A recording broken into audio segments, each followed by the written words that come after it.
Gimana kalau orang yang gampang meledak emosinya? Karena selama ini dia berpikir bahwa orang datang ke aku cuma berharap solusinya doang itu. Tapi ada fase di mana dia sadar bahwa aku selama ini tanya solusi ke siapa, aku ingin bersandar kepada siapa kan. Iya. Sehingga bisa jadi ada orang yang kemudian di fase dewasa Heeh. emosinya meledak-meledak terus gitu. Apakah kamu relate dan gimana kamu melihat dan menanggapi itu? Ini menarik. Satu hal yang aku sadari sekarang ini adalah ternyata orang-orang yang ternyata orang-orang yang logis, yang cenderung lebih dominan logika, mereka lebih cenderung untuk meledak di kemudian hari ketika mereka punya trauma di masa lalu. Kenapa? Karena selama ini mereka terlalu banyak menekan perasaannya. Mereka merasionalisasi emosi mereka sendiri sampai kemudian di usia dewasa muncul masalah-masalah yang men-trigger trauma mereka.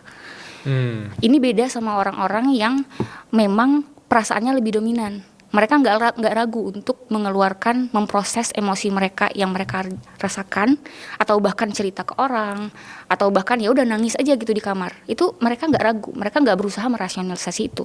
Artinya apa? Artinya mereka lebih mudah juga untuk memproses emosi di otak mereka, nggak tertekan menjadi tumpukan trauma.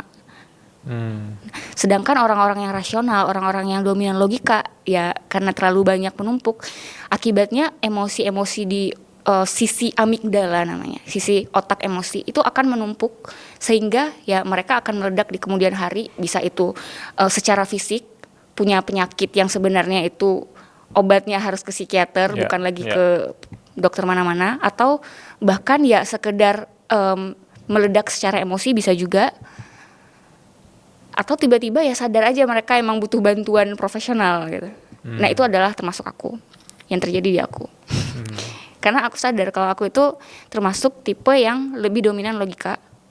Tapi ternyata selama ini aku menekan, dan aku bahkan baru tahu kalau aku punya kompleks PTSD.